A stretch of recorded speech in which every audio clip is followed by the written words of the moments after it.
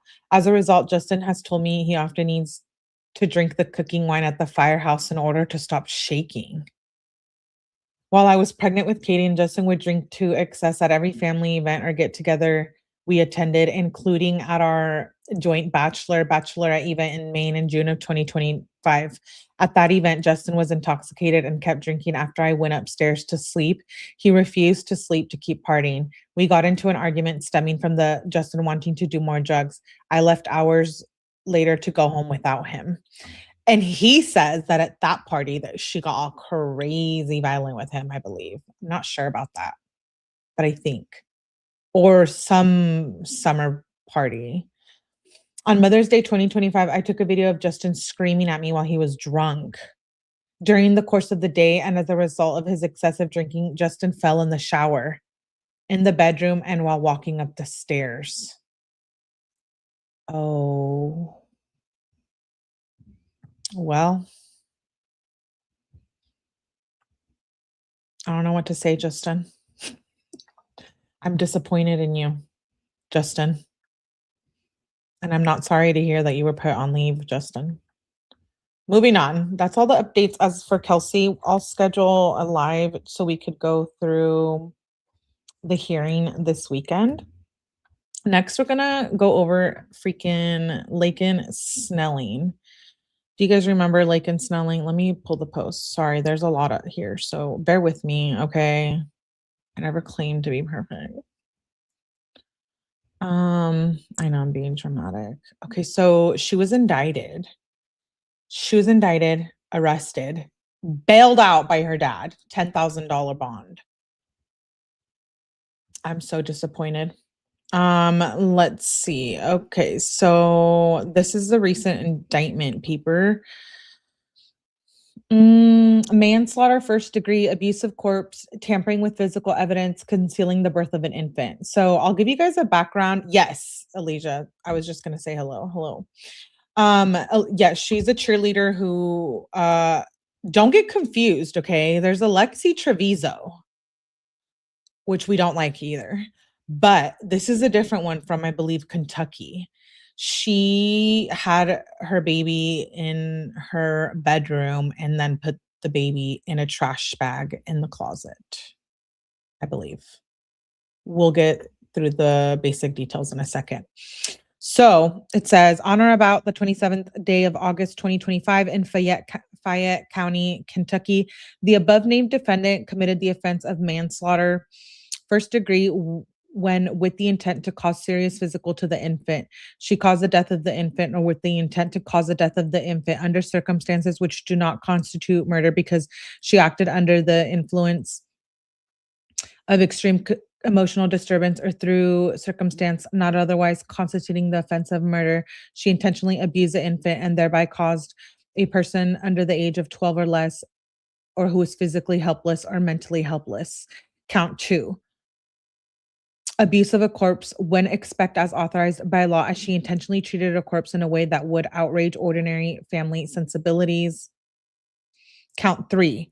Tampering with physical evidence when believing that an official proceeding is pending or may be instituted. She destroyed, mutilated, concealed, removed, or altered physical evidence which she believed was about to be produced or used in the official proceeding with intent to impair. Count 4. Committed the offense of concealing birth of infant when she concealed the corpse of a newborn child with the intent to conceal the fact of its birth to prevent a determination of whether it was born dead or alive. So why did it take so long, you're asking? Well, it took so long because they had to do, I think, like all the testing stuff. I think they were waiting for the autopsy, et cetera, et cetera. So she's got arrested, but like I said, she's already out. Let me go through my list. Sorry. We have quite a few things to cover her because Laken is also known as a bully. There's been a few articles online,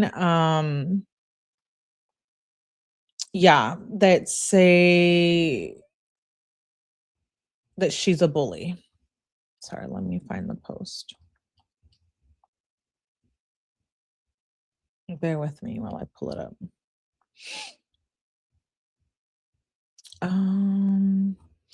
Oh, okay. So this is one of them that I wanted to share. I thought we could read this together.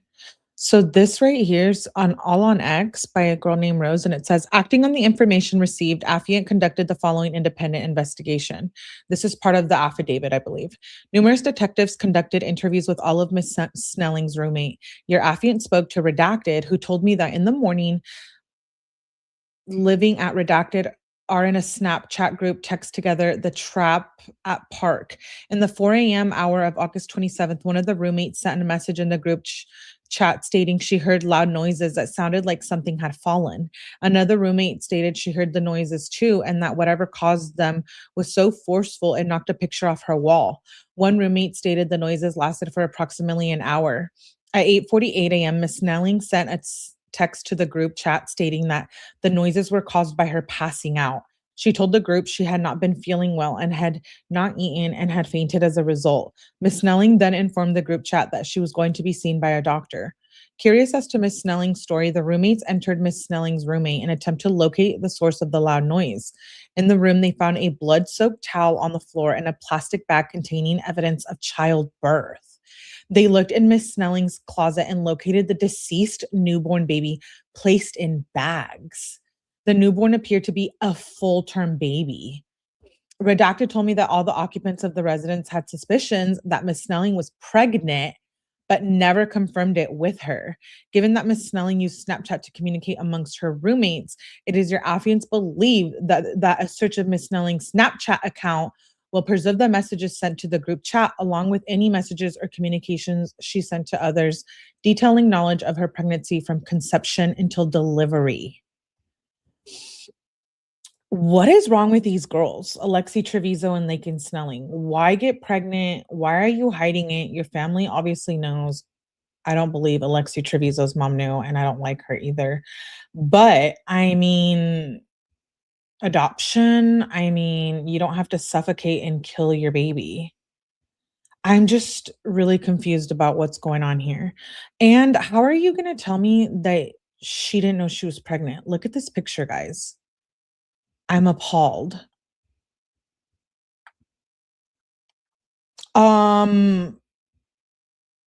Is it just me or she looked pregnant? I'm just curious what you guys think about that.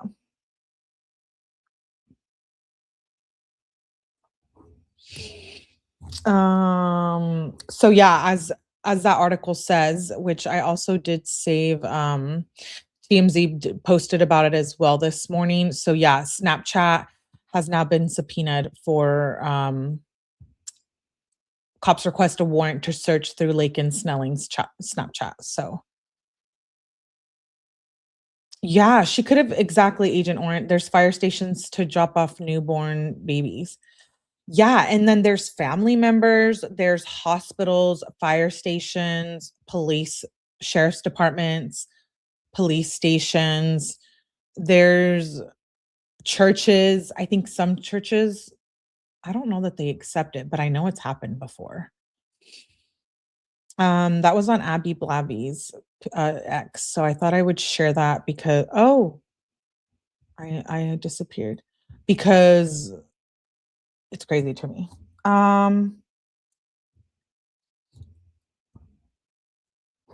So let me see. Let me pull up.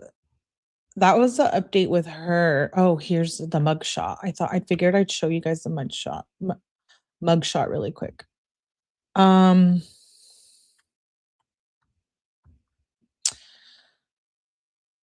There you go.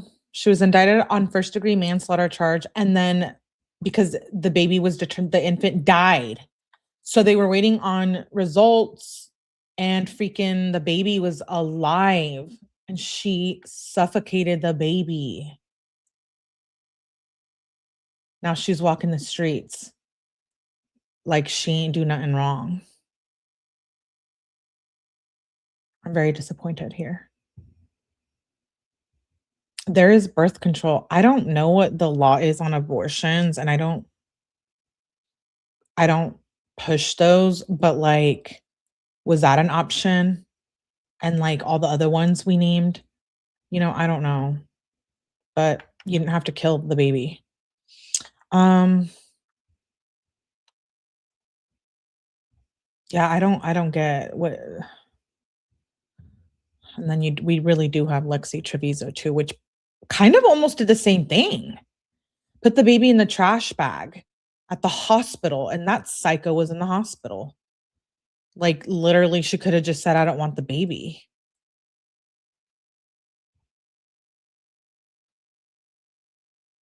Yeah, this is from her being,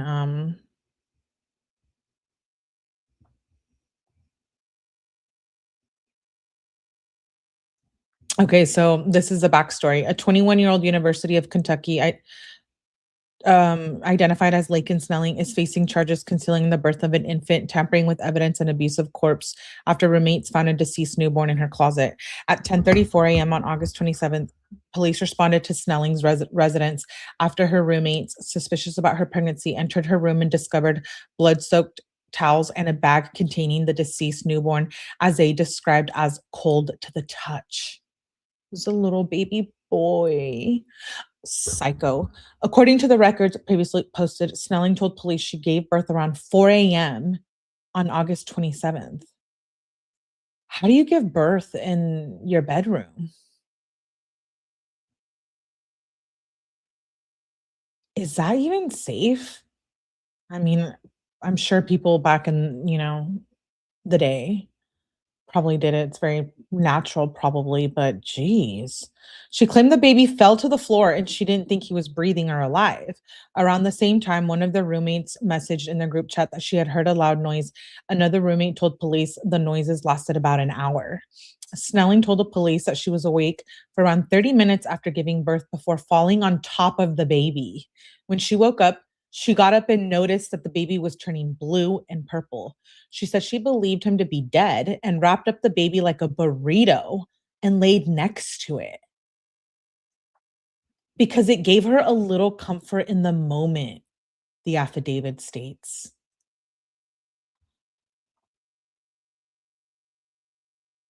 They need to do like a mental health, is she competent to stand trial? Because this is crazy. Snelling claimed she woke up at 7:30 a.m. and went to the kitchen to get a trash bag. She then took a shower and cleaned her room. At 8:48, she responded to the group chat and told her roommates the loud noises was her passing out because she hadn't eaten yet. She then left for 9:30 class but didn't attend. Instead, she ordered food on the McDonald's app, picked it up, and sat in her car for a while before going to the UK student clinic but decided not to go in. Snelling was detained shortly after, but asked to medically be evaluated, so she was transported to the hospital. Snelling told hospital staff that her baby showed, quote unquote, a little bit of fetal movement at birth, let out a quote unquote whimper, and that she guessed he was alive. An affidavit filed September 4th by Lexington PD states that the newborn appeared to be full term. So now we have learned it was full term.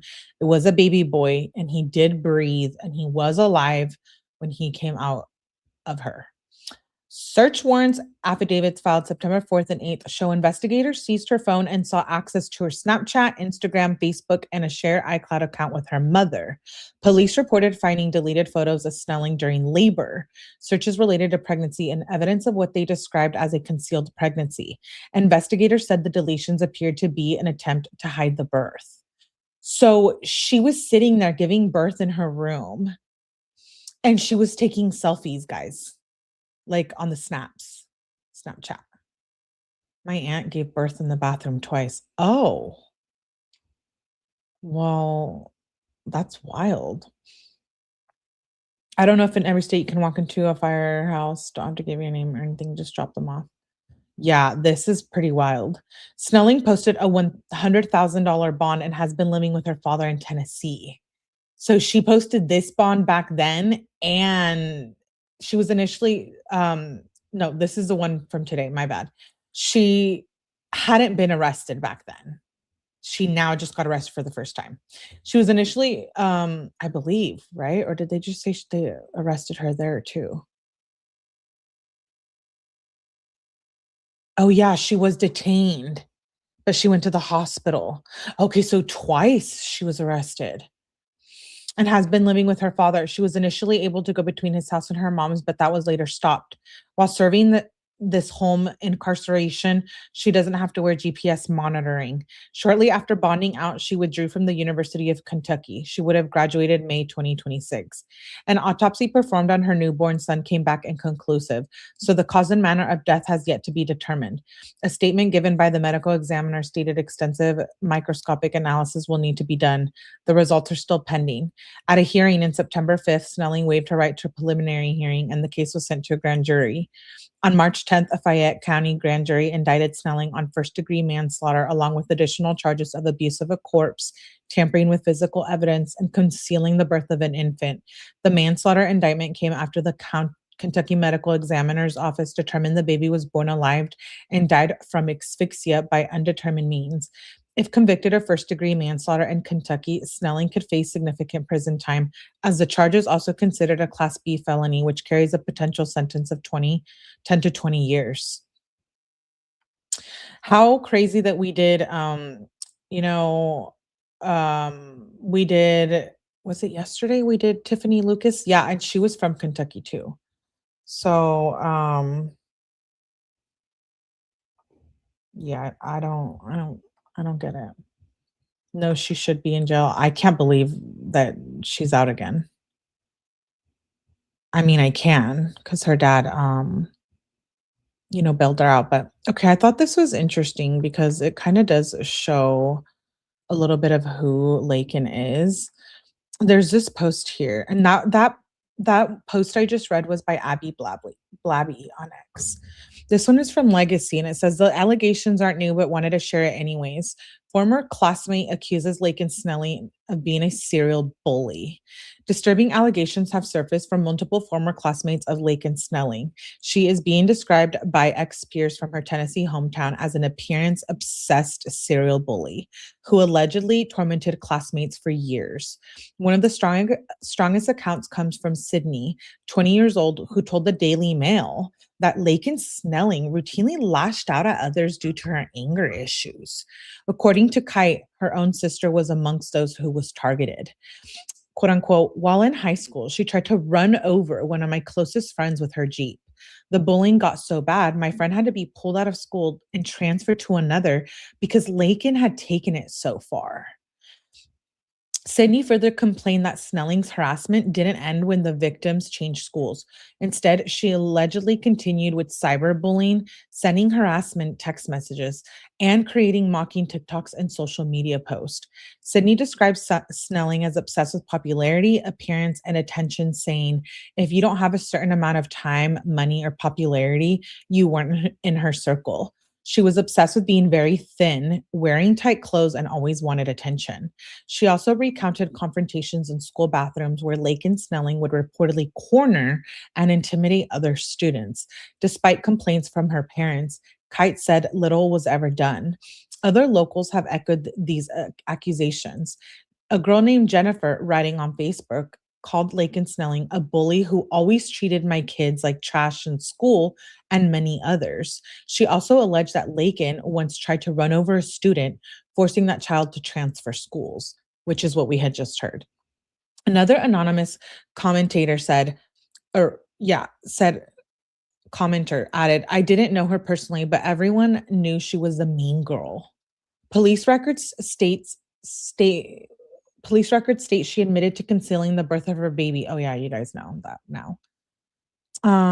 If these allegations are true, then the picture of Laken is clear.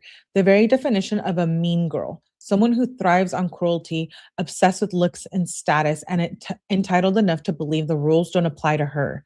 A pattern of bullying and intimidation and reckless behavior paints her as someone who has long put her own ego above the well-being of others. That's who put the baby in the trash can.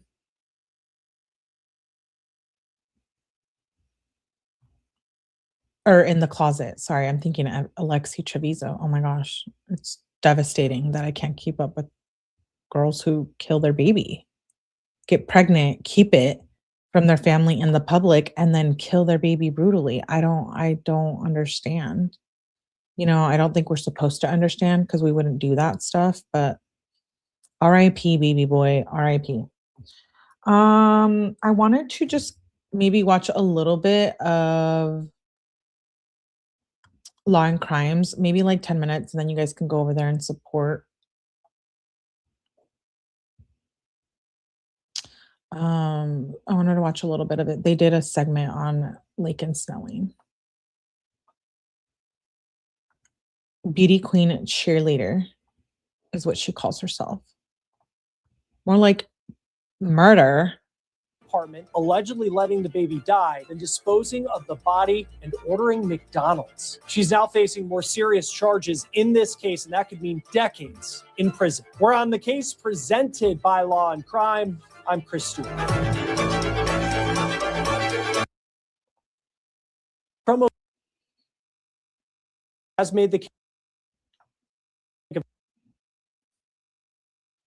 for Laken Snelling in the wake of the grand jury indicting her. This indictment reads, on the count of first-degree manslaughter, in part, quote, she caused the death of the infant or with the intent to cause the death of the infant under circumstances which do not constitute murder because she acted under the influence of extreme emotional disturbance or through circumstances not otherwise constituting the offense of murder. This is Laken Snelling. This is a video that she posted to TikTok. And this is a girl who went to the University of Kentucky. She was an athlete in the SEC, performing for a very special cheerleading team. And it just appears that she was living a normal college student life up until August of last year. But because of what she allegedly did on that day in her off-campus apartment, Snelling could now be looking at very serious prison time. A grand jury just indicted her on new charges, including manslaughter. Now, when you hear the details of this story that we're going to go through, you might wonder, why are we not talking about a murder case? And we'll talk about how the grand jury reportedly landed on these new charges in just a moment. So let's talk about this story because it begins on August 27th of 2025, the beginning of the school year. And it's around 10:30 in the morning that police in Lexington, Kentucky were called to Snelling's off-campus apartment. Now, this was a home that she shared with a couple of roommates. Again, very typical. Snelling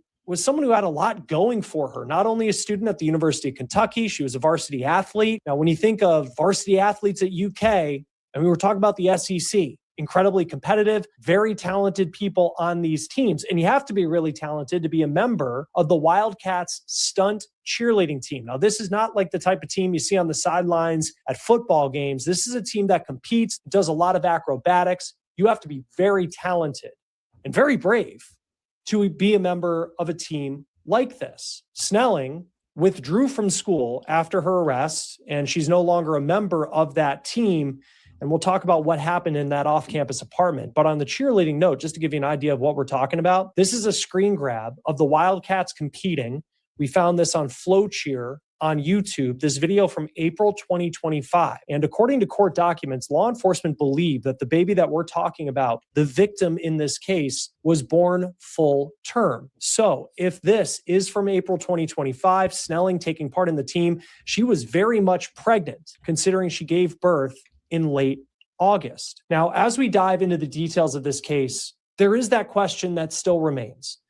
And it's the question of why. And it's cliche to ask it like that, but you just have to ask yourself, why did this girl allegedly want to hide this pregnancy from the people around her? Why did she allegedly allow this child to die? And why did she allegedly not tell anyone about it and left it to her roommates to make this horrific discovery inside their off-campus home? So let's go back to that day, August 27th, when police were called to a house in Lexington for a report of an unresponsive infant. The child was pronounced dead on scene, according to police. This was a baby boy, and according to a subpoena, law enforcement believe that the baby was born full term. This child was found in a closet.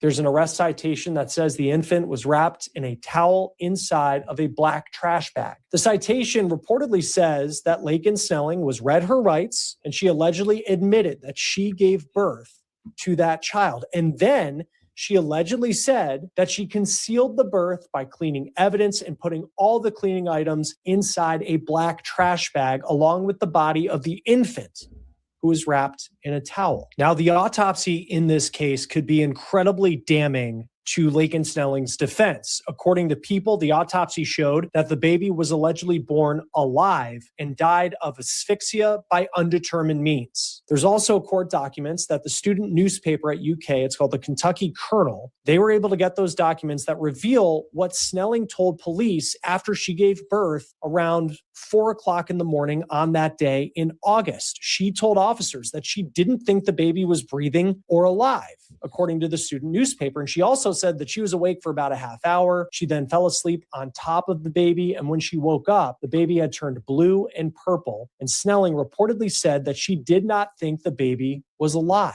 She then said she wrapped the baby like a burrito and laid next to it in what she called a moment of comfort. Now, this is all per the court documents that the student newspaper at UK were able to get. And it is interesting how that story compares with what Snelling reportedly told doctors later on. Now, when Snelling woke up for class that day, remember, she gives birth around 4 o'clock in the morning. Then hours later, she wakes up and she has class that day. And she says she allegedly wraps the baby in a towel, then puts the body in a trash bag, and then places the bag in the closet. Snelling also says that she reportedly cleaned up the blood in her room with paper towels and put the placenta in a Ziploc bag. Now, even though she just went through this major medical event and her son was dead, Snelling then reportedly left the house to carry about her day allegedly as if nothing had happened. She had class that day, and she said she was planning to go to class, but she didn't actually go to class. She said that she sat in her car, and the court documents say that she ordered McDonald's through the McDonald's app. Now, while all of this was happening, there appears to have been multiple roommates at Snelling's home. And around that time that Snelling reportedly said that she gave birth, one of her roommates had texted a Snapchat group that they thought that they heard something fall. And another roommate said that they thought that they heard noises for roughly an hour. After Snelling left for class, her roommates went into her room, and it appears she never told them that she was pregnant, but they were suspicious. And when they entered the room, they allegedly found a blood-soaked towel and a plastic bag containing evidence of childbirth, according to law enforcement. And they also say that they found the baby, and that is when they called police. Snelling eventually went to the hospital, and it is at the hospital where she told doctors allegedly that the baby displayed, quote, a little bit of fetal movement, and the baby made a, quote, whimper, and Snelling, quote, guessed the baby was alive. Now, what makes you, like, you guys have to think about it. A lot of true crime is a lot of psychology stuff. You have to think, what mindset are you in to literally have a baby in your bedroom, suffocate it, and put your placenta in a sandwich baggie like it's a fucking peanut butter and jelly sandwich? Like, I'm very confused. That is not normal. Statements are going to be huge in this case going forward. And you can see how, when we talk about manslaughter, how that may have played a role into the grand jury's decision. Now, Snelling's digital footprint may also be key evidence going forward in this case, because it appears that police have images of Snelling during labor that she allegedly deleted. Police say in a request for a search warrant for Snelling's social media accounts, they say they could, quote, contain current or deleted information. There's a demon in her. Look, she does not look the same. I know you guys were saying that too. I think I saw, yeah. She doesn't look like the same person. No, she doesn't. I agree with that. Ugh. That relates to Miss Snelling's pregnancy, to the birth of the full-term baby, and ultimately its potential demise. Now, we have not seen those images. No one has seen those images. But again, another very key piece of evidence potentially in this case. Now, publicly, Snelling, she appeared to be active on social media up until this spring, when she stopped posting pictures of herself, from what we can see. Another shocking part of this is it appears that Snelling presented herself as someone who had aspirations to one day be a mom. This is the last post that she had on TikTok from June, and it's a picture with emojis that describe her. And in the bottom left, we noticed there's one that says goals, and it shows an emoji of a mom with a child. Now, another big question, who's the father of the boy that Snelling allegedly gave birth to? We know that an ex-boyfriend submitted DNA to police, and that Snelling was reportedly in a relationship with another man in more recent months. And that's just based on pictures that we saw before she gave birth, but it's unclear what their relationship status is right now. Now, before Snelling's case went before a grand jury, according to WKYT-TV, prosecutors issued a subpoena to UK Medical Center, and that subpoena demanded all of Snelling's medical records going back to August 2024, roughly a year before she gave birth, to now. So this, I mean, her boyfriend had to have known, right? Or whatever he is.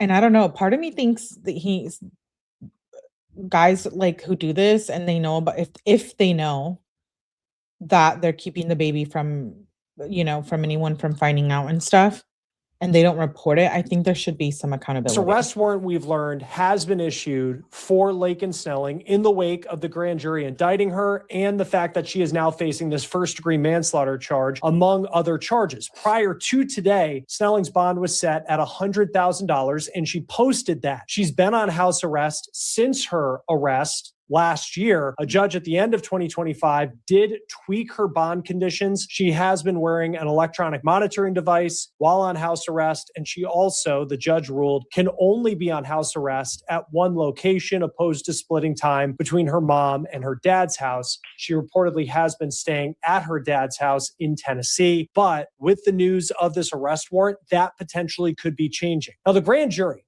heard Snelling's case in January, and now a couple months later, we have learned that the grand jury indicted her on those serious charges, including first-degree manslaughter. And again, those other charges, abuse of a corpse, tampering with physical evidence, and concealing the birth of an infant. 𝗏𝗏𝗃-TV spoke with the Commonwealth attorney about how the grand jury landed on manslaughter against Snelling, and that attorney said the grand jury was given information about the 4 levels of homicide in Kentucky, and grand jurors decided that first-degree manslaughter was the best charge for Snelling to be indicted on based on the evidence. I spoke with 𝗏𝗏𝗃, criminal defense attorney, before the news about Laken Snelling's arrest warrant broke. Joining us now to talk more about this case and where it could go next is criminal defense attorney 𝗏𝗏𝗃. Always great.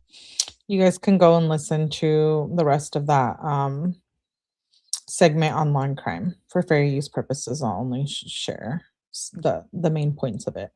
It's a great segment though. Law and crime never disappoints.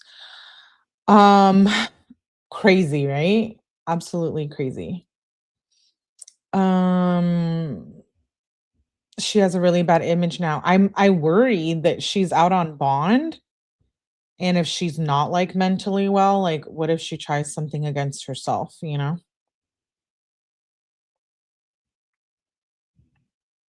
She's a baby killer. Lock her and 𝗏𝗃𝗃𝗏𝗃𝗃 right up. Yes. I said this too. 𝗃𝗃𝗃𝗃's baby daddy needs to have been charged. I'm so disappointed in that case. If those charges get dropped, I will absolutely freak out. I believe they're fighting something in court. I'll have to do an update if there's stuff to update on. So that's the thing with Laken Snelling. She's walking around a baby killer. You know, if you live in Kentucky, please stay safe because that's scary. Okay, moving on. Nancy Guthrie. There's not a lot to tell you guys about going on with Nancy. Day 41. Where is Nancy? No one knows. No one knows. There's 2 posts I wanted to share with you guys to start off with about Nancy. Allegedly, they got more footage from her house, but none of it is useful. So it says Nancy, and this is by Nerdy on X. Nancy Guthrie investigators were unable to recover full video footage, but they did obtain a small thumbnail image captured when the motion activated cameras were triggered. According to sources, nothing suspicious appeared in the images. Investigators could see several people in the side and backyards during an unspecified period before the abduction. Still, the cameras captured nothing on the night of the abduction itself. Investigators have not currently reached any conclusion as to why, though. One source described the absence of footage as quote unquote odd. This next post right here is, while the FBI had obtained additional imagery in the Nancy Guthrie case, it is not from that night of the abduction, but from an earlier time. So that's the same footage. Capturing motion on the side of the home and the rear area near the pool where investigators have been focusing their search. But as we just read, there's no I don't think it's useful to them or they got anything from it. So that's what's going on with Nancy. I haven't done a Nancy update in quite some time, so I'm going to pull up a timeline from just March. Because I think it's only been like a couple of days, I think I haven't covered Nancy. Because we've been deep into Corey Richens, which we're going to do a replay tonight. We also have a Kenzie live after this. Hold please. Oh, I thought this was interesting. So I think I've already played this for you guys. Oh, thank you. Oh, 𝗏𝗵𝗃 just bought my Modelos for tonight. I love you, 𝗏𝗵𝗃. Thank you. You're so kind. Yes, thank you for bringing us all the info. I try to keep you guys as updated as I can. Thank you, 𝗏𝗵𝗃. I appreciate you. Yeah, where is Nancy? Dude, where is Nancy? Have your opinions changed on where Nancy is?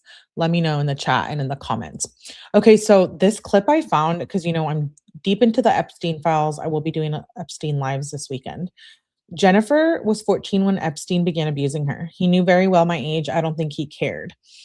And this interview is with Savannah. It's only like a couple of seconds, 20 seconds, but I figured it aligns with some theories out there. Twice a week, my freshman year. Did you ever tell him your age? I told the recruiter, I've mentioned it in front of him, yes. You're 14 years old. Yeah, he knew very well my age. You know exactly, who he was hanging out with, I don't think twice a week, my freshman year. Did you ever tell him? That was from like 2013.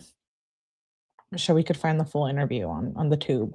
But I just want to show you guys a clip of that because, I don't know.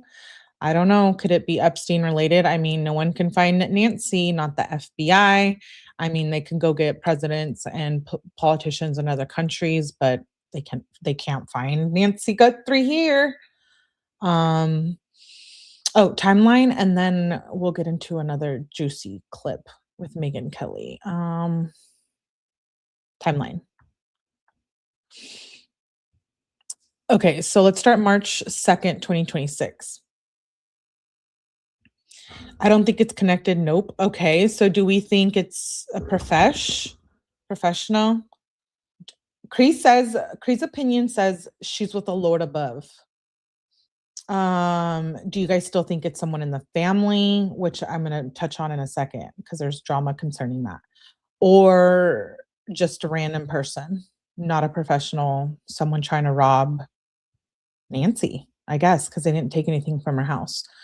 March 2nd, 11:45 a.m., Savannah Guthrie and her sister Annie and her brother-in-law Tommaso, they visited the memorial outside Nancy's house. I'm sure you guys saw that.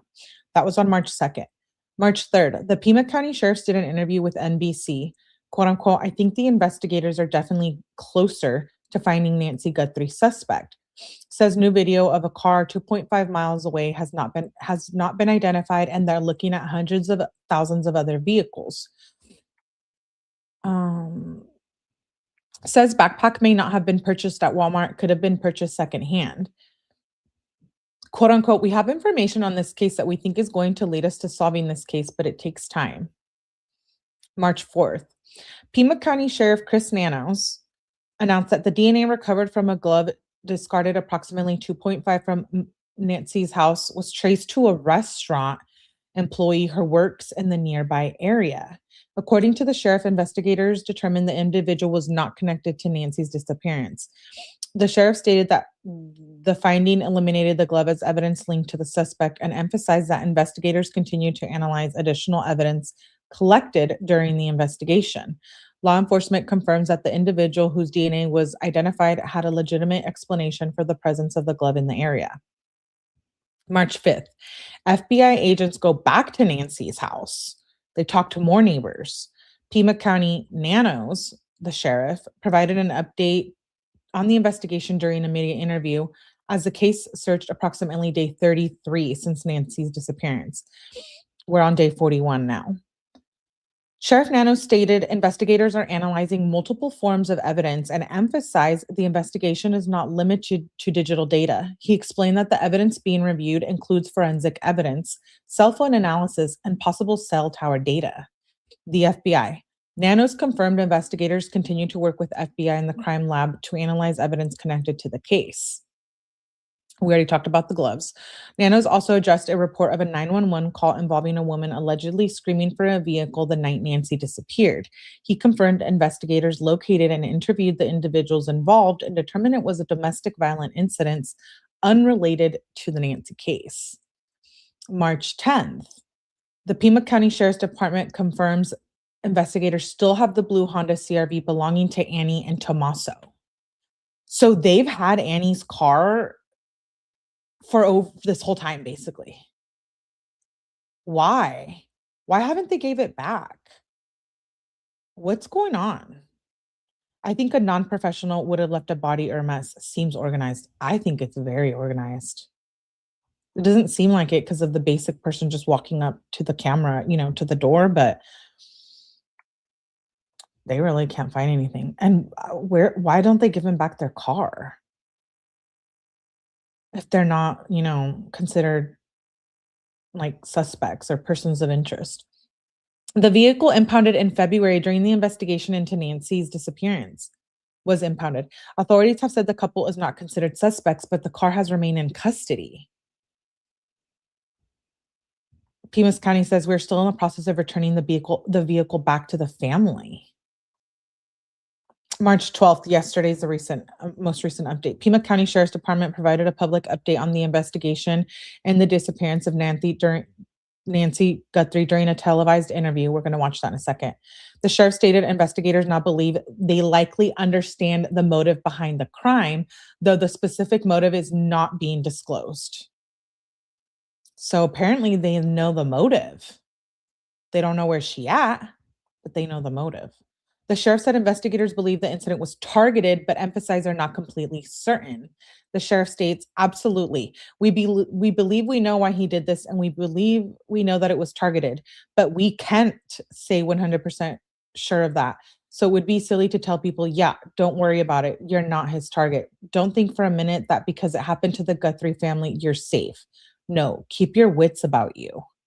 When asked about whether the case may have involved a burglary that went wrong, the sheriff declined to confirm or discuss the theory. The sheriff stated investigators developed their working theory very early in the investigation and that their belief about what happened has remained consistent since the beginning. The sheriff said, I think it's come out from day one. I think from day one, we had strong beliefs about what happened, and those beliefs haven't diminished. Investigators also confirmed they have been asking witnesses about internet connectivity issues the night Nancy disappeared. According to the sheriff, investigators are examining whether a Wi-Fi jammer may have been used or another technical issue have affected the internet connectivity that night. So what do we think about that, guys? Because allegedly, some cameras didn't work because there was internet issues. So they're like the timeline says, they think a Wi-Fi jammer was used, and that is pretty much like professional, right? Or no? I don't know. With that being said, so Annie and Tommaso's car has not been returned back to them. And remember when Ashley Banfield like came out at the beginning and was like, oh, we think it was Tommaso. She was the first one who kind of like put that out there, but many people had that same theory. We did too here. So I don't blame Ashley Banfield. I think she's good. I'm going to drop a short on her. So I hope she doesn't hate me after that. But nonetheless, I don't even know if she knows who I am. But anyways, so she's the one who said something about like Tommaso and Annie being involved or something, mainly Tommaso.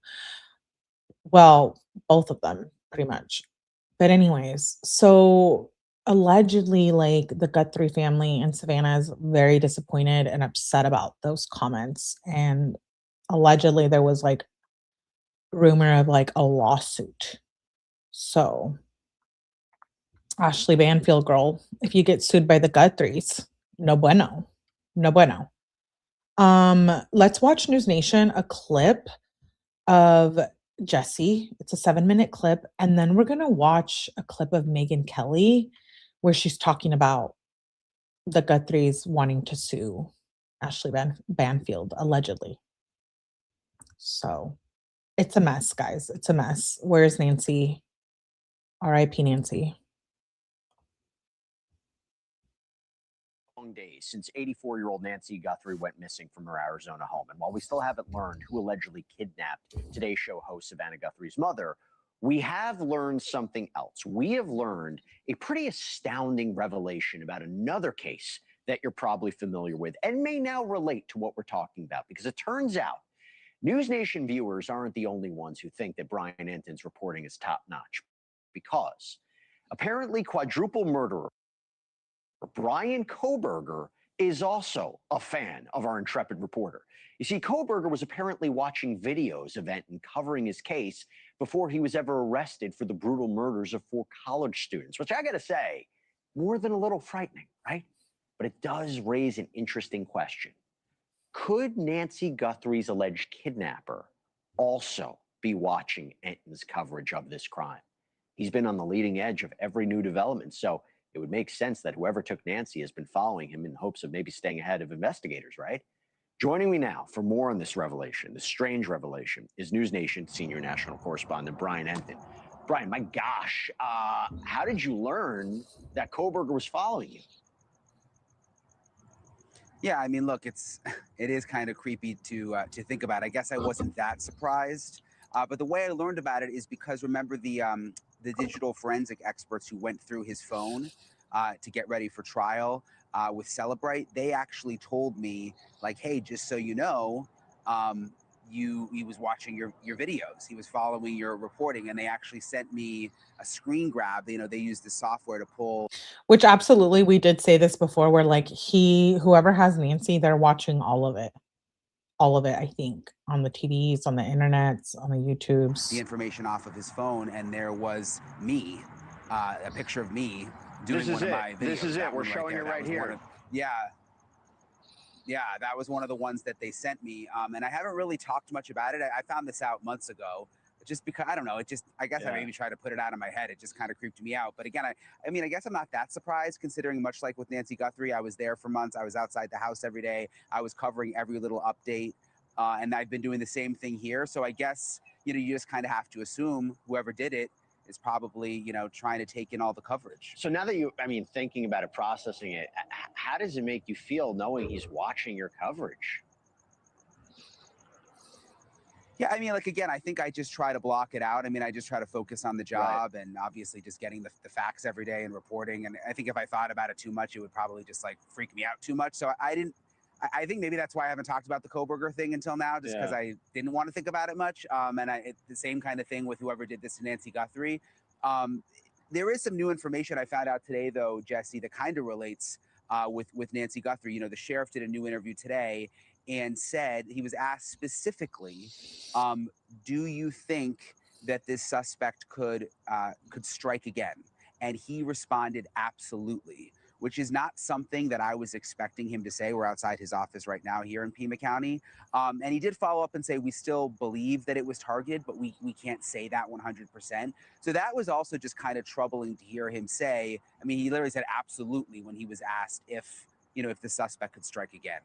Okay, so two parts about that. One, it seems to be that he's just hedging his bets, right? He's saying not that he has new evidence to suggest this person's on a spree and is going to attack somebody else, but we just can't definitively say if it was targeted. But Brian, look, I have to ask you this: if we're talking about 𝗠𝗲𝗃 following your reporting before he was caught, and maybe have to assume that's maybe why he was following you, for maybe to get ahead of investigators, do you think the person or persons who allegedly kidnapped Nancy may be following your reporting? There's no reporter I know that has been more on this than you. And now if you're hearing this from the sheriff that, you know, this person could still be a danger, I'm throwing it to you on this. Yeah, I mean, I guess whoever did this probably following a lot of reporting, including mine. Again, I'm kind of the one who's been on it every single day. Now it's day 40, so I would imagine so. I mean, there are obviously certain things that we don't always report, things that we find out or we hear about. You kind of have to keep, you know, in perspective here that this person is still on the run. There are parts of this investigation that have to remain secret for obvious reasons.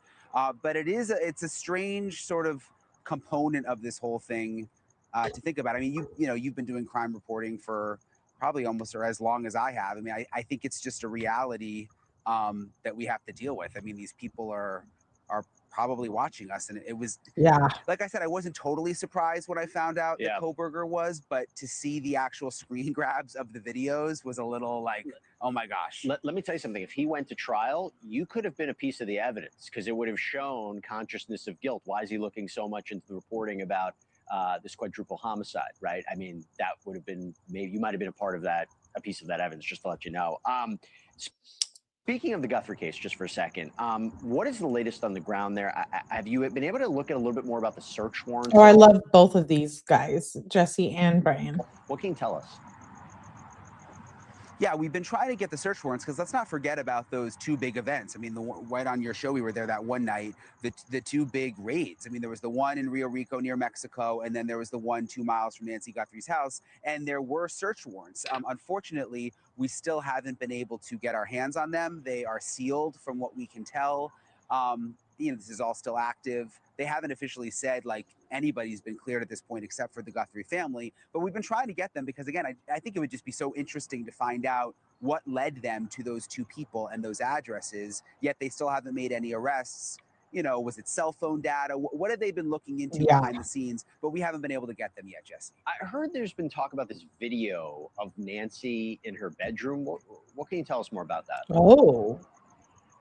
Yeah, so this is very kind of another just sort of freaky thing.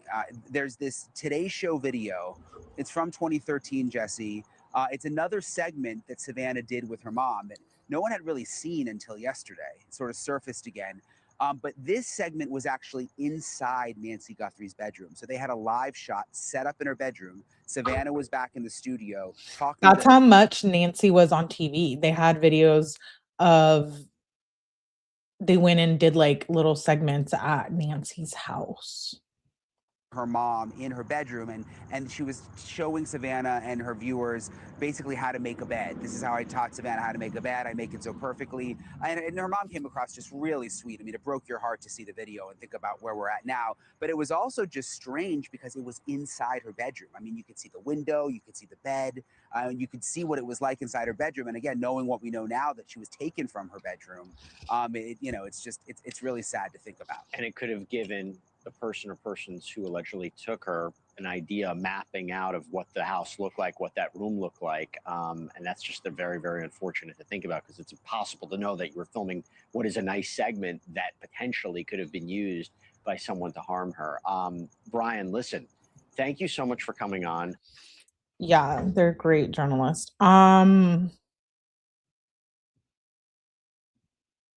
Yeah, I don't know, you guys. Is this going to be a cold case? 41 days. Let's watch this 1-minute clip about nanos, and then we'll watch the one with Megyn Kelly. They're very County short. Sheriff Chris Nanos giving an update on the search for Nancy Guthrie nearly 6 weeks since her disappearance. Do you think that this suspect could strike again, whoever did this? Well, absolutely. We believe we know why he did this, and we believe that it was targeted, but we're not 100% sure of that. And so it'd be silly to tell people, yeah, don't worry about it. You're not his target. Don't think for a minute that because it happened to the Guthrie family, you're safe. No, keep your wits about you. We pressed Nanos about that potential motive. There is something that's come out in the investigation that gives you a sense of motive here and why this person did this? You know, I think it's come out from day one. I think from day one, we had some strong beliefs about what happened, and those beliefs haven't diminished. Do you believe it was a burglary gone wrong? I'm not going to get into those theories. We have our beliefs. Everybody else has theirs. Nanos says he's intentionally withholding their theory and other details in the case, citing the integrity of the investigation. He confirmed investigators have been asking about potential internet issues the night of Nancy's abduction and said they're looking into the possibility a Wi-Fi jammer could have been used or if there was some other electrical disruption that night. The sheriff also says he's still hopeful the DNA found in the home will lead to the suspect. Liz Kreutz, NBC News. Yeah, Nanos, whatever. We're still not impressed with you and your disco shirt, Nanos. One more clip on Nancy, and then we'll move on to the last days topic. Missing now for Nancy Guthrie, the 84-year-old last seen alive on the night of January 31st. And now, after weeks of investigating, authorities believe they may know why she was targeted. The Pima County Sheriff hinting at that, but declining to provide more details about the suspected motive. Investigators still have not publicly identified the masked man seen on that front door surveillance camera the night Nancy went missing. Officials also still working to process mixed DNA found at her property. Senior national correspondent Brian Inton has been reporting from Tucson since Guthrie's kidnapping. Joins us live. So Brian, could the missing puzzle piece be this DNA analysis? Yeah, that's what we are all hoping, Nicole, though there seems to be some complications with the DNA. You mentioned it, though, day 41, a few big headlines today. The sheriff was asked, do you think that this suspect could strike again? And he responded, absolutely. That was in a new interview from yesterday, which was kind of chilling to hear him say that. At the same time, he did say they still believe that the abduction was targeted, although he said they can't be 100% sure. And he said they do have a theory about what happened, but they weren't willing to release it at this point. In terms of the DNA, though, again, the DNA inside the house seems to be what could really crack the case open. We've been told that there's complications with it in the past, that some of it may be mixed together, multiple people's DNA all mixed together, which can be hard for experts to separate. But you remember the picture of the suspect on the outside, Nicole, when he had the flashlight in his mouth. There was one point where he had the flashlight in his mouth. I spoke with a DNA expert at Arizona State University who said that really stood out to her because saliva is one of the best ways to get someone's DNA. And that flashlight to her was just really, really important, she said. Listen to what she told me. You know, he had the flashlight in his mouth in that one photo. What does that say to you? Could that be helpful for DNA? Yes, as a forensic serologist, I would have cued into that immediately and said that is a great source of DNA. So I would have asked, did they recover that flashlight? Because I would want to swab the end of that flashlight that was in his mouth where he was depositing saliva on it. Because I know from the video that if he's got it in his mouth, he's leaving saliva behind, and that's a really strong source of DNA. And also, Nicole, while he had the mask on his face, you noticed that his mouth was not covered with the mask, which is also a good sign for DNA because his saliva would be coming out, getting on things in the house. That's something else that they could test, Nicole. All right, so we know, Brian, obviously News Nation is staying on this case. You are still out there reporting live. We know there is still so much interest in this case. Kind of walk us through what the scene is like there now, more than 40 days into this search. Yeah, it's very quiet at this point, honestly, Nicole. You know, we've still seen FBI and sheriff's deputies in the neighborhood a little bit. They were out here earlier in the week. But for the most part, it's quiet out here. We know they have this task force behind the scenes that they continue to work really around the clock, working the tips. There are people dedicated to the case. But it's been relatively quiet out here today, Nicole. All right, Brian Inton. Yeah, I mean, I hate to say it, but I think this Nancy case is just going cold. I really do.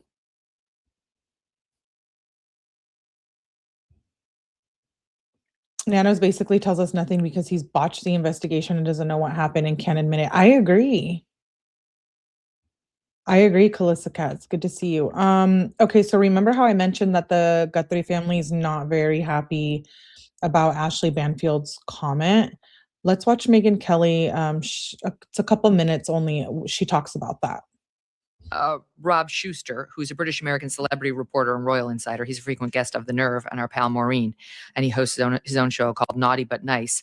And he had reported this, and now Radar Online is reporting it as well, that Savannah Guthrie's family is actively exploring the possibility of legal action against our pal Ashley Banfield following Ashley's exclusive about the brother-in-law, Tommaso Cioni, who's married to Savannah's sister, Annie, being, at that time, maybe, she said, the prime suspect in this case. Here's the reporting of February 3rd, SOT 28.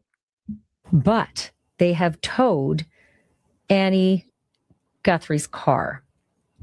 And there is some connection to Annie Guthrie's car and Nancy Guthrie's son-in-law.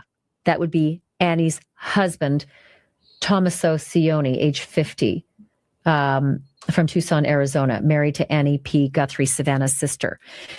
And my law enforcement source tells me that Tommaso Cioni is the prime suspect in this case.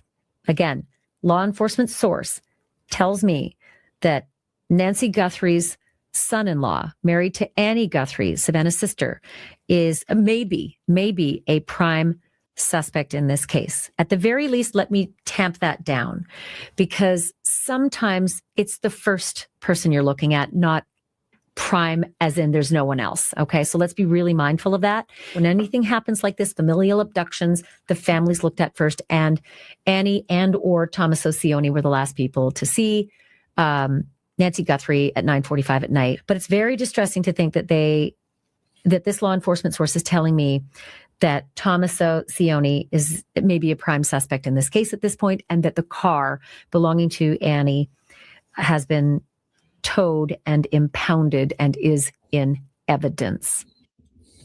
Now, I have not been able to confirm that the Guthrie family wants to sue Ashley Banfield, but I have confirmed that Savannah is livid about that report and definitely does not suspect her sister or her brother-in-law. Can you blame her? I mean, that's, of course, you know, she loves her sister. I'm sure she loves her brother-in-law, and I'm sure she genuinely doesn't believe they had anything to do with it. All of us are in a different boat. You know, we have to be more objective in assessing the possible suspects, the possible people connected with it, and law enforcement certainly does. And Ashley based this claim, Mark, on what she said a senior law enforcement source who had been a source for her for years, who she described as an impeccable source, told her. She's, you know, so do you think there actually could be it would be a defamation claim by the Guthries against Ashley Banfield? Let me tell you what I would do if Savannah came into my office or called me and asked me that question. I would say, look, I know you're out of your mind about this. I know you can't believe that this is being reported, but the tape that we just watched together couldn't be more protected under the law. And there is no way this, any thought that you have about suing, any claim that you think you have is going to be met by, depending on the jurisdiction it's brought in, what's called an anti-SLAPP, which is a strategic lawsuit against. What that will do is it will freeze the case, and a judge, when he gets it or she gets it, is going to rule that you have no ability to pursue a claim that, as framed, by the way, Ashley framed it. It's dead on arrival, pun intended, in terms of any kind of legal action. There's no there whatsoever. Because you have the ability, number one, because it's you could find any judge who's looking at this, any lawyer who's involved is going to tell you, of course, they're looking at the family members. It would be malpractice not to, and that's exactly what Ashley said. Number two, the media is, as long as they are reporting and they have source protection, you're never going to be able to disprove what Ashley Banfield said. Source protection. This has been, by the way, Megan, one of the great frustrations when I'm trying a high-profile case. When a judge gags me and says, you, Mr. Garrigus, your team and the prosecution team, as lawyers, cannot comment on this case. You can't hear. This is attorney's eyes only on some discovery. Well, what ends up happening, the law enforcement leaks the information. How do I ever prove that? I can't, because there is source protection. So that source protection, which is robust, is always going to be a wall that you're never going to be able to climb over. So what about it, Matt? I mean, what if they did sue, saying, I agree with you, Evie. I don't think they need to do that to Ashley. I don't think so either. I really don't. I think she's just doing reporting, and I don't know about her source. This turned into a complete shit show where this poor guy who is a victim, as the sheriff said, when you do this kind of thing, somebody who, he may not be the prime suspect, he may actually be just a victim, who was a victim, had all this focus on him. I mean, everybody, yours truly, Brian Enton, everybody who's been in depth covering this story started talking a lot more about the brother-in-law as a result of that report. And if they say, we don't believe her law enforcement source, we think she made it up, or we think her law enforcement source ought to be sued as well because that was complete bullshit from the beginning that caused us to come under undue scrutiny, might they have a case? Well, I think Mark's exactly right. We both dealt with this in California. It's called anti-SLAPP. I don't know what they would call it in Arizona, but basically, what did she say? She said he's a suspect, and so what the prime suspect. Yeah, what exactly is that? He was the last person to see her. That's not Ashley's fault. And full disclosure, I really like Ashley Banfield. Same. I know her personally. I think she's a great solid journalist. Reporter.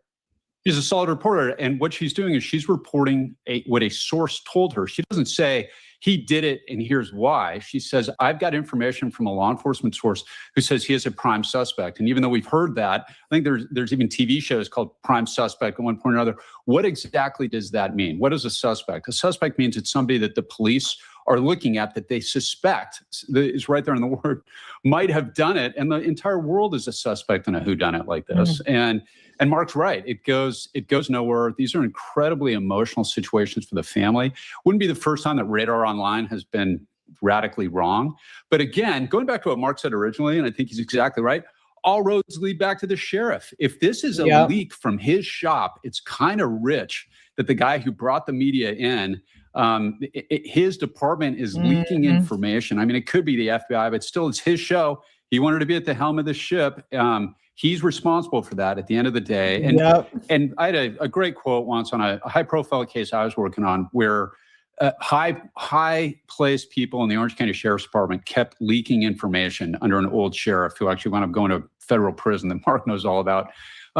They kept leaking information on my Samantha Runyon case and it was driving everybody crazy. And my old boss pulled me in and he said, leaks are like ghosts. They seem really scary at first. At the end of the day, they'll never hurt your case. And chasing them is like chasing ghosts. You're never going to catch one. Nobody's ever going to admit it. But at the end of the day, who is responsible for the integrity of this investigation?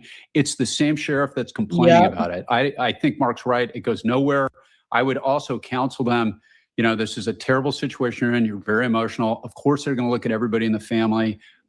This is not a hill to die on, guys, because it's not going to go anywhere. They would lose, in my opinion. And then it winds up, they're even more brokenhearted because now, in addition to all the horror that they're experiencing, they can throw a tanked lawsuit on top of all that. I would give. But you have two things. First of all, you have the fact that he was the last person to see her alive, and also they towed the car that he and Annie Guthrie drive, and it's remained in police custody this entire time. In fact, just yesterday, Brian Enton reported that they may be getting ready to release that car back to them, and they searched their car in the dark of night with flash bulbs going off, or they were photographing a bunch of stuff. Like, the media would have asked itself whether these two were under scrutiny by law enforcement from day one, as soon as we found out that they towed that car, which happened to be the same day that she said Tommaso was a prime suspect at the time. It's like, this was coming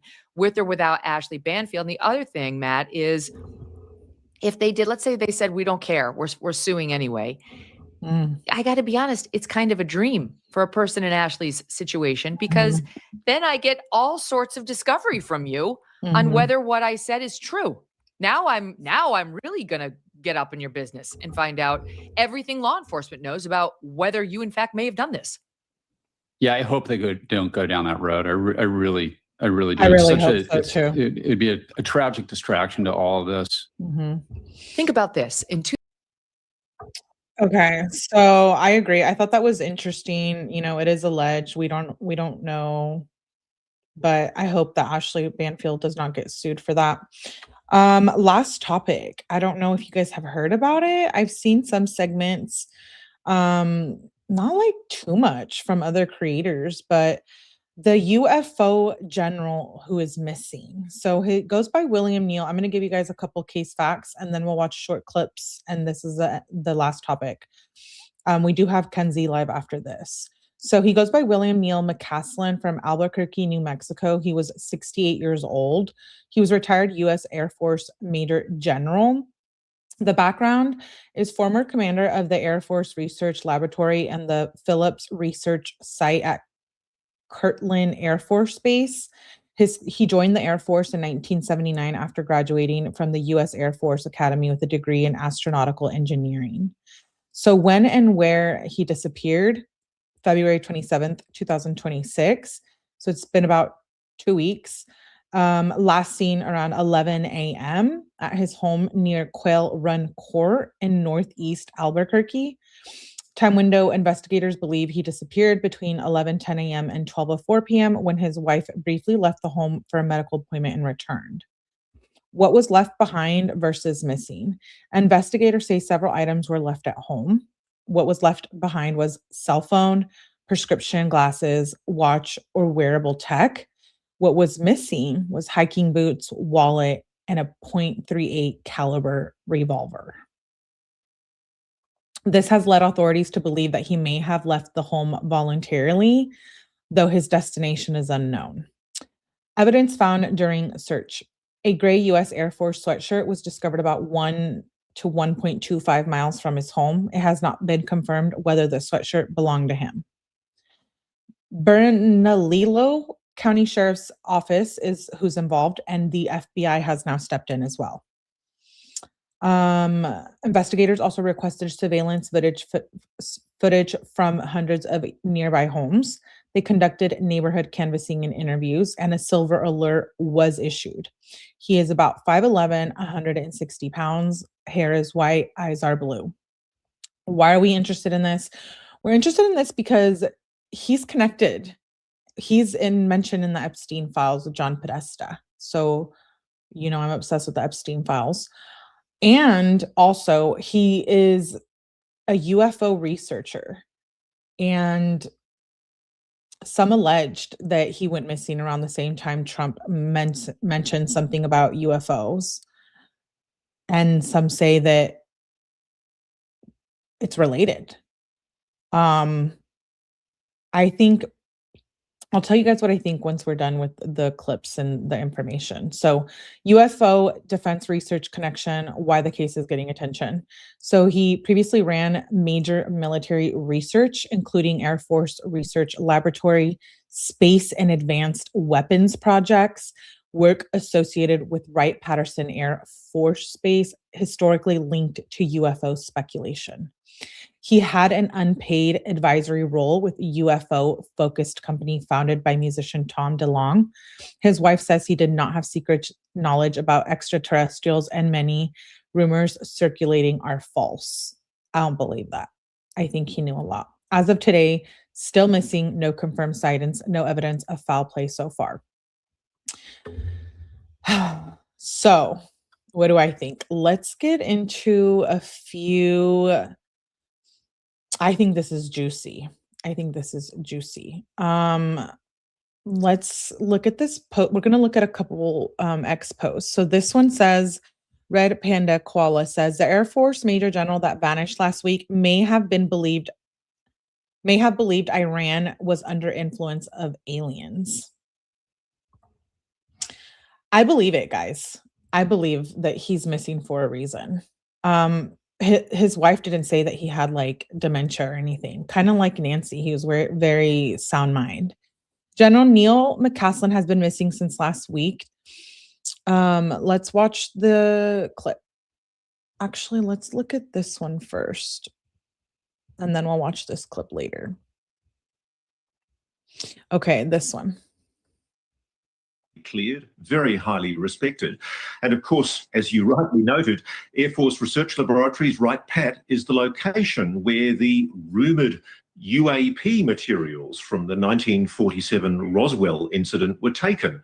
It's long been rumoured to be a repository for top secret materials that were recovered from alleged non-human craft. And of course, McCasslin has been named previously in leaked emails that associated him with a plan back during the Clinton-Trump election campaign, where John Podesta, Hillary Clinton's campaign manager, was involved in conversations with General McCasslin and another general from the US Air Force about what was clearly an intention to declassify and release UFO secrets to the American public. He has a wealth of information, a storied career. The circumstances surrounding his disappearance are bizarre, to say the least. No clear direction of travel, no identified clothing. That's what makes this so odd. Before we even get into the allegation of, let's say, someone took him, can we just cut right through it? I mean, the idea that he disappears right after the announcement that there's going to be a release of these UFO files, these UAP files, extraterrestrial files. I know a lot of people are trying to make a connection. Is there anything you're seeing besides it just being a very strange coincidence? It's an alarming synchronicity. I think we can put it at that, Jesse. We do know that General McCasslin was well respected by people who were pushing for UAP disclosure, including very senior people in Hillary Clinton's campaign back in 2016. We know he was planning to disclose UAP secrets in what was expected to be a Clinton presidency. And it's really interesting that this follows so closely, his disappearance follows so closely on the heels of President Trump's announcement that he was intending to declassify UFO files, a promise, by the way, which the president hasn't followed up on yet. Well, Iran, I mean, that took center stage. Let me ask you this. Speaking of which, just got to throw it out here. If he was, let's say, kidnapped, if he was taken, who would want to take him? What would be some countries you would? Many countries would want to take him. He knows stuff that no one else knows. Be looking at and say, wow, if they got a hold of this guy, you know, he's a wealth of information. He has the secrets. He could be useful to what we're building or developing. Well, we're 10 days now into his disappearance, and I've walked those tracks around his home in Albuquerque. I actually tried to meet him by leaving a letter in his letterbox once and hoping I'd bump into him while he was on the trails, because I heard he was a runner. It's not a place where you would just disappear, even if you are medically incapacitated. So there are people now talking about the possibility of foul play, and the obvious suspects are potential foreign adversary powers. China, Russia. The general has a lot of the most sensitive secrets of the United States locked up in his head. Before he became the commander of the Air Force Research Laboratories, he was the director of special programs inside the Pentagon, handling some of the most sensitive secrets at the very top of the Department of Defense. This is a man who's cleared for some of the biggest secrets in the United States military and intelligence community. The other way of looking at it as well, and again, since there's no definitive proof or announcement of foul play, is a silver alert being issued. We've seen it happen before. People who are older, who have some sort of medical issue, perhaps a mental health issue. I'm not saying that's the case here, but even so, it would be strange that he would, you know, potentially disappear on his own and not be found. However, this is an individual who does have experience in the outdoors, right? And you do wonder, would he have the capabilities to disappear and not be found? I've spoken to friends of his, and I've also read a statement by his wife, Susan, and they've made it very clear that there was no mental incapacity, that the general was extremely fit. He'd cycled 60 miles the previous weekend. Wow. He's well known for being a trail runner, an extremely fit, agile, mentally alert man. I suspect the silver alert is purely and simply because he requires medication that he has to take, which is just prescribed by his doctors. There's no indication that there was any kind of illness that would lead to him being incapacitated in some way and unable to return home. It's also unusual, Jesse, that he left his phone at home. It's a real question mark. It's almost as if, was he going out to meet somebody and he didn't want to be tracked or listened to? What is also puzzling a lot of his friends is the low-key nature of the FBI investigations. This is a very senior former Pentagon general, a man with some of the most sensitive national secrets in his head. It really hasn't featured much at all in any media releases by local sheriffs or by the FBI. Right. They're taking an extremely low-key approach. Yeah, and they're dedicating a ton of resources to this, multiple agencies. Ross Coldhart. So I am very sus on this, and I might be completely out of my mind, but I think three things. I think someone took him, someone possibly from another country. I do believe it could be someone from the Trump administration. I do think the fact that he took a gun and not his phone, I don't feel he's suicidal. But like that man, the News Nation correspondent said, did he leave his phone because he doesn't want to be tracked? But I also could believe that he left willingly to hide out because of the war going on and because of what's happening in the Middle East and here.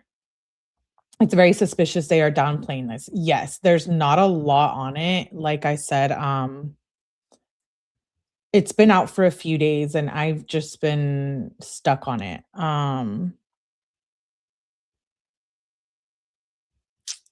let me pull up this email that I wanted to show you guys because he is in the Epstein. Well, I don't know if it's the Epstein files, but he's in a email with John Podesta. So I'm going to share. I agree, Melanie. They crooked. Yep.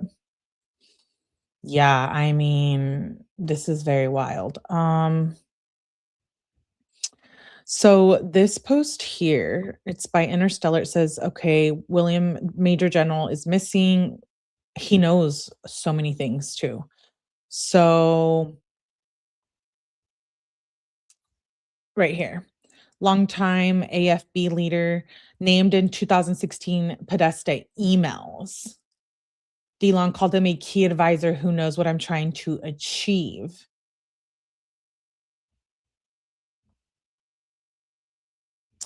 DeLong to Podesta. When Roswell crashed, they shipped it to the laboratory at Wright-Patterson. General McCasslin was in charge of the exact laboratory up to a couple of years ago.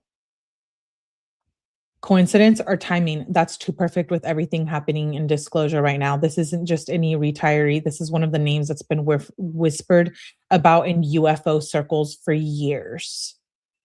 And in this email, it's January 25th, 2016, 3:04 a.m., John Podesta to Thomas DeLong. He mentioned he's a quote unquote skeptic. He's not. I've been working with him for 4 months. I just got done giving him a 4-hour presentation on the entire project a few weeks ago. Trust me, the advice has already been happening on how to do all of this. He just has to say that out loud, but he is very, very aware. As well in charge of all that stuff. When Roswell crashed, they shipped it to the laboratory at Wright-Patterson Air Force Base. General McCasslin was in charge of that exact laboratory up to a couple of years ago. He not only knows what I'm trying to achieve, he has helped assemble my advisory team. He's a very important man. And well, if you don't know about the Podestas, you should be tuning in into the Epstein files I cover. I don't think it's a coincidence, guys. And I don't know. I don't know if he's ever going to come back or be found. I have one more clip in relations to this Air Force general. Jonathan Gilliam, here we are, another very bizarre missing case, this one with this UFO tie. Welcome to you and thank you. I want to share a comment from News Nation's investigative journalist Ross Coulthart, who has been watching this case closely. He believes it's odd that McCasslin went out without his phone. Here's part of that. It's a real question mark. It's almost as if, was he going out to meet somebody and he didn't want to be tracked or listened to? What is also puzzling a lot of his friends is the low-key nature of the FBI investigations. This is a very senior former Pentagon general, a man with some of the most sensitive... Wait, isn't this the one we just watched?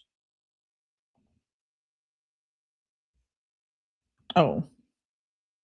I'll fast forward to this part. About trying to find this guy. Well, I think there's a couple of things that to look at closely, which I'm sure the FBI is. One of the interviews they just played there a second ago, where somebody is saying that that there's no reason to look at the FBI community, or excuse me, the UFO community. I mean, look, we as an investigator, you look at every community, you look at every person, every possibility, and that's what FBI agents are going to do. They're going to come in there. The law enforcement low-key investigation, as you saw, you were on the ground down in Tucson. It's hard to gauge what is actually happening by the activity of the sheriffs or the local police at times. So what stands out to me, though, is that he left his home and went to a hiking trail, if the information that I have is correct. It's often people go to a hiking trail and they don't take their phone, and they potentially want to unplug, or maybe he had an iWatch where he can make calls from his watch. So that would lead me to believe potentially he had a medical issue when he was on a trail. But from a point of security and the potential for who could have had an interest in abducting the general, the fact that he had access and information to some very classified information and technology-driven information for the vital to the United States government, that would be very, very important for the FBI to solve, because if he was kidnapped, they may not want anything to do with a ransom. These, if it was a nation state or another country, or even espionage, industrial espionage, that took this general and tried to get information out from him, that is a real possibility. Marnie, these are possibilities. We just don't see them very often. So I think that is something that the FBI is going to be looking into. And his normal movements and his normal activity is going to play a big part in this, I believe. Yeah. And we also know that homeowners in the area, I mean, hundreds of people who live in the area have been contacted about their security footage. What other investigative tools will law enforcement? I don't listen. He ran Wright-Patterson. He was Tom DeLonge's UFO advisor. He knows what's hiding under the sands of New Mexico. I think someone tried to remove him and did it. He was in charge of the research at Wright-Patterson Air Force Base in Ohio, where the military's infamous Project Blue focused on UFO investigations. He managed a $2.2 billion science and technology portfolio and also oversaw $2.2 billion in customer-funded research and development while stationed at Wright-Patterson. The sheriff's department hasn't said much up until like 19 hours ago. So let's watch this 2-minute clip. Tomorrow will mark 2 weeks since a retired Air Force general vanished near his northeast Albuquerque home. There's still no sign where William McCasslin may be, but Bernalillo County deputies are revealing new information in the case, including what was missing from the home. News 13's Bianca Hoops is here in the Newsplex with the latest.